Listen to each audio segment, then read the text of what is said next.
ஏங்க சொல்லு சின்னம். ஏங்க நைட்டுக்கு என்னங்க டின்னர் செய்யறது? தோசை போதும் சின்ன பொண்ணு.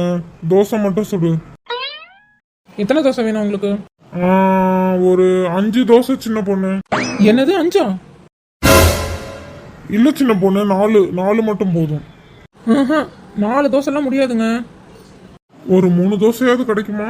ஏங்க நைட் டயத்துல ரொம்ப லைட்டா தான் சாப்பிடணுங்க. 3 தோசைலாம் கிடையாதுங்க. ஒரு தோசையாவது ஊத்தி தருவியா இல்ல அதுவும் செய்ய மாட்டியா? ஏங்க நீங்க கேட்குற இந்த ஒரு தோசைக்காக இப்போ அதுக்கு நான் சைட் டிஷ் வேற ரெடி பண்ணணும். சைட் டிஷ் ரெடி பண்ணணும், அந்த பாத்திரத்தெல்லாம் கழுவணும். ஏகப்பட்ட வேலைங்க இந்த ஒரு தோசைக்காக. அப்ப இன்னைக்கு நான் பட்னி தானா? சே அதெல்லாம் இல்லைங்க. இங்கே முனையில ஒரு கடை இருக்கு இல்லையா, அந்த கடையில் போய் 2 இட்லி வாங்கி சாப்பிட்டுட்டு வாங்க.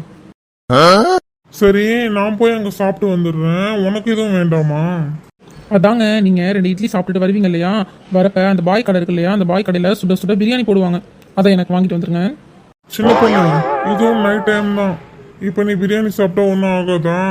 ஏங்க உங்கள் வயசு வந்ததுக்கப்புறம் நானும் டயட் மெயின்டைன் பண்ணிக்கிறேங்க. இப்போ போய் பிரியாணி வாங்கிட்டு வாங்க. சும்மா லேப்டாப் வச்சுட்டு உட்காந்தே இருந்தா உடம்பு என்ன ஆகும்? போய் காலால் அப்படியே நடந்து போய் சாப்பிட்டுட்டு எனக்கு சாப்பாடு வாங்கிட்டு பொறுமையாக வாங்க. மட்டிக்கினாரு ஒருத்தரு, இவரை காப்பாத்தணும் கத்துரு.